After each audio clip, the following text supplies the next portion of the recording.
If you still think American brands rule Canada's shelves, it's time to take a second look. Once seen as the United States' closest ally, its friendliest neighbor, Canada is no longer buying it. Literally. So simple as that. We have our own country, we have our own pride. We're not to be annexed. You're either our neighbor or you're not anything with us. I'm refusing to buy anything from them, even if it's miniature carrot. I check the package. We can eat without products from the US. I don't feel like I need the strawberries, you know what That's not a protest sign, that's the pulse of a nation standing tall. Across provinces and city streets, a new consumer rebellion is emerging. It's not loud, but it's powerful. It's not chaotic, but it's intentional. From grocery aisles to fast food counters, even the smallest gestures matter. Once dominant US brands are now watching their foothold in Canada crumble, silently but swiftly. Today, we reveal the top 5 American brands collapsing as Canada quietly turns away from US products. But stay with us because this story goes far deeper than ketchup, razors, or soda. Number 1. Walmart, the silent checkout. Walmart was once unbeatable. The ultimate symbol of American convenience and low prices. But in Canada, that dominance is shrinking store by store, town by town. With more than 400 locations across the country, Walmart had saturated the market. But in 2025, the silence in its parking lot speaks louder than any protest. In Calgary, Alberta, empty carts. In St. John's, Newfoundland, shuttered entrances. "I don't want to support America if they no longer see us as friends," said one Canadian mother. Why are locals walking away? Because Canadian shoppers are flocking back to community-rooted chains like Loblaws, Sobeys, and Metro. Places that understand their culture, that remember their names, and that don't treat Canada like a foreign extension of Wall Street. Walmart doesn't belong to us anymore. A 67-year-old woman living in a small town near Edmonton was a loyal Walmart customer for 20 years. She shared, "I used to think Walmart was the best place to save money, but then the store closed, leaving the whole town without a big supermarket. They come, make a profit, and then leave. And us left with empty shelves and disappointment. Walmart chased global scale, but lost local trust." In this silent boycott, it's not the shouting that kills you, it's the quiet checkout lanes. Number 2. McDonald's, from golden arches to fading memories. The golden arches once symbolized fast, happy American life. But today in Canada, they're starting to feel stale. Foot traffic has dropped. Revenue has fallen 12% nationwide and an astonishing 19% in Quebec. Why? Because Canadians, especially the younger generation, are done eating blindly. "This food is no longer enjoyable. It's just a habit left by our parents," said a father in Toronto. McDonald's once sold familiarity. But now people are asking, what's in this meat? Where does it come from? Why are there so many chemicals in my breakfast sandwich? As Gen Z and millennials look for healthier, more sustainable, and transparent brands, McDonald's feels outdated, a memory from a time before we asked hard questions. It didn't die with a bang. It's fading into irrelevance. Number 3. Kraft Hines, from pantry staple to pantry stranger. Open any Canadian pantry a decade ago, you'd find Kraft dinner and Heinz ketchup.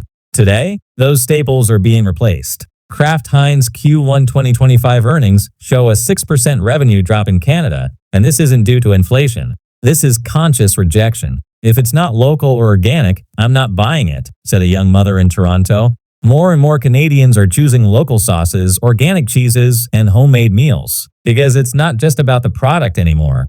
It's about what it represents. Heinz ketchup was once Canadian by heart, one man in Vancouver explained. Now it feels like an outsider pretending to care. And Kraft dinner? Once a comfort food. Now it's just processed noise in a culture leaning back toward real ingredients and real community. Number 4. Procter Gamble, household names, fading loyalty. From Tide to Gillette, Procter Gamble once built an empire inside Canadian homes. These weren't just brands, they were rituals. Laundry day meant Tide. Shaving meant Gillette. Cleaning meant Swiffer. But in 2025, loyalty isn't automatic, it's earned every single day. And loyalty, like everything else, has an expiration date. In today's Canada, sustainability is no longer a perk, it's a priority. Canadians are no longer just comparing prices. They're comparing impact. And when they turn that bottle around and read ingredients, plastics used, and carbon emissions, many don't like what they see. Procter Gamble, a brand once trusted without question, now finds itself in an identity crisis. Its products feel generic. Its image, impersonal. Worse, it feels American, corporate, detached, driven more by stockholders than social responsibility. Meanwhile, a quiet revolution is happening in Canadian pantries. Local brands are rising, brands like the unscented company, Ete and Green Beaver. Why? Because these brands aren't just selling detergent or shampoo. They're selling values. They speak with Canadians, not at them. Their messaging is clear. Plastic-free packaging, refillable options, cruelty-free products.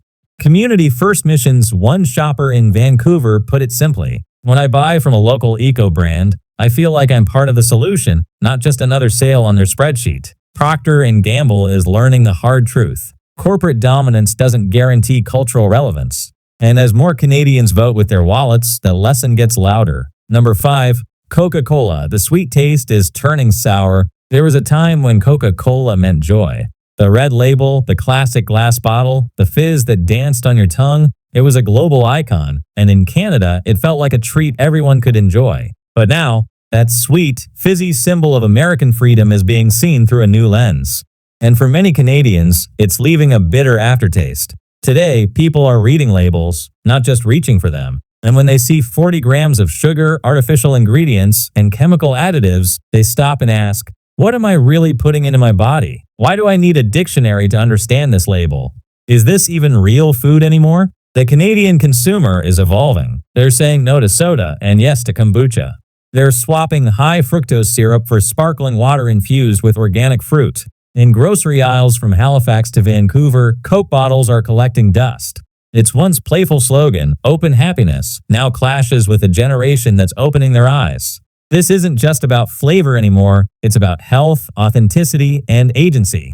And it's clear, Coca-Cola is no longer the drink of the future, it's a relic of a past generation. A deeper message beyond the boycott at first glance, this might seem like just a consumer trend. A few Canadians choosing different brands. A temporary reaction. A business cycle.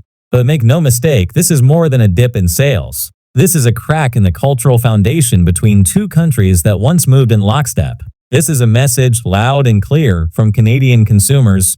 We're not just a market. We're not just your friendly neighbor. We are a nation with values, with pride, and with power. American brands that once coasted on familiarity and convenience are being told, that's not enough anymore.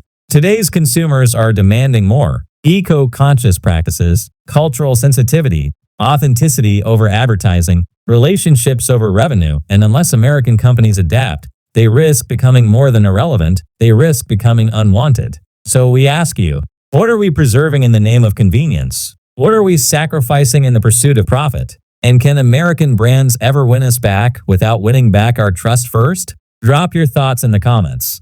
Like, share, subscribe. Stay tuned for more stories that shake the world, reveal the truth, and give voice to real people, only here on Adventure Chuckles.